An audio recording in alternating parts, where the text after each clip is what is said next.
Hello guys, আজকে চলে এসেছে একটা নতুন ব্লগ নিয়ে। ব্লগ ঠিক বলবো না, কোনো খাবারের রিভিউ দেবো না। আজকে একটা রেসিপি শেয়ার করব তোমাদের সাথে। বাঙালি বাড়িতে সচরাচর এরকম রান্না বান্না হয়েই থাকে, তো দেখা যাক কি রান্না আজকে আমরা করব।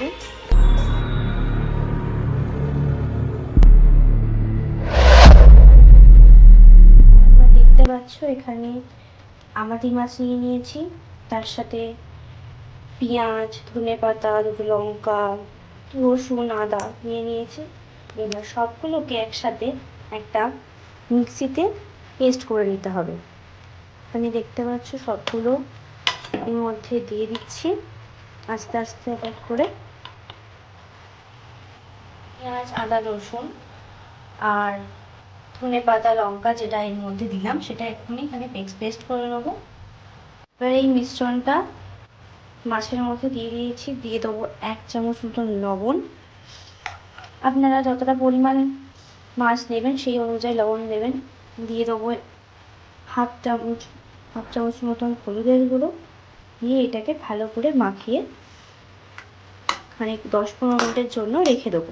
ম্যারিনেট হতে হতে এখানে একটা গোলে বা বাটিতে বেসন নিয়ে নেবো কিছুটা পরিমাণ। বেসনটার মধ্যে দিয়ে দেবো অল্প স্বাদ মতন লবণ আর দিয়ে দেবো অল্প একটু হলুদ আর দেবো সামান্য পরিমাণ লঙ্কার গুঁড়ো আর পরিমাণ মতন জল মিশিয়ে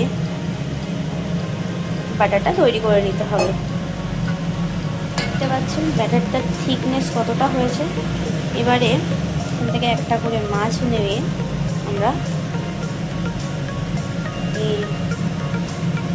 এতে ডুবিয়ে নিয়ে মাছটাকে গরম তেলের মধ্যে দিয়ে দেবো। অবশ্যই তেলের ইয়েটা যেন লো ফ্লেমে থাকে। জিনিসগুলো কি সুন্দর ভাজা হচ্ছে, এভাবে লাল লাল করে ভেজে নিলেই তৈরি হয়ে যাবে আমাদের মাছের চপ।